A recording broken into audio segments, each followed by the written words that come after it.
Ésaïe, chapitre 3. Le Seigneur, l'Éternel des armées, va ôter de Jérusalem et de Juda tout appui et toute ressource de pain et toute ressource d'eau, le héros et l'homme de guerre, le juge et le prophète, le devin et l'ancien, le chef de 50 et le magistrat, le conseiller, l'artisan distingué et l'habile enchanteur. Je leur donnerai des jeunes gens pour chefs, et des enfants domineront sur eux. Il y aura réciprocité d'oppression parmi le peuple. L'un opprimera l'autre, chacun son prochain. Le jeune homme attaquera le vieillard, et l'homme de rien celui qui est honoré. On ira jusqu'à saisir son frère dans la maison paternelle. Tu as un habit? Sois notre chef. Prends ses ruines sous ta main. Ce jour-là même il répondra, Je ne saurais être un médecin, et dans ma maison il n'y a ni pain ni vêtements. Ne m'établissez pas chef du peuple.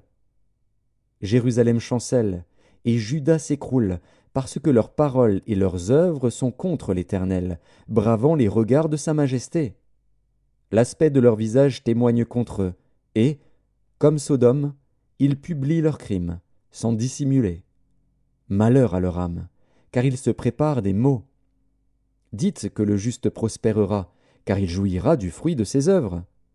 Malheur au méchant, il sera dans l'infortune, car il recueillera le produit de ses mains. Mon peuple a pour oppresseur des enfants, et des femmes dominent sur lui. Mon peuple, ceux qui te conduisent t'égarent, et ils corrompent la voie dans laquelle tu marches. L'Éternel se présente pour plaider, il est debout pour juger les peuples. L'Éternel entre en jugement avec les anciens de son peuple et avec ses chefs. Vous avez brouté la vigne, la dépouille du pauvre est dans vos maisons. De quel droit foulez-vous mon peuple, et écrasez-vous la face des pauvres? Dit le Seigneur, l'Éternel des armées.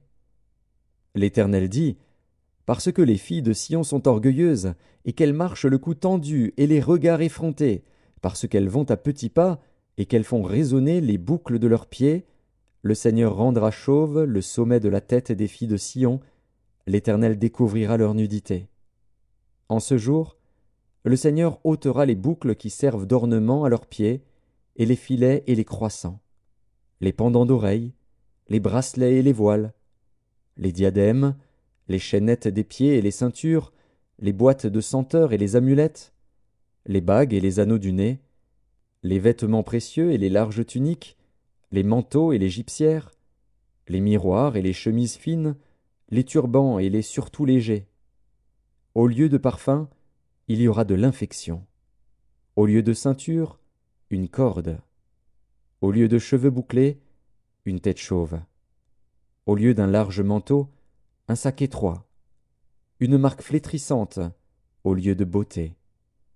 Tes hommes tomberont sous le glaive, et tes héros dans le combat. Les portes de Sion gémiront et seront dans le deuil. Dépouillée, elle s'assiera par terre.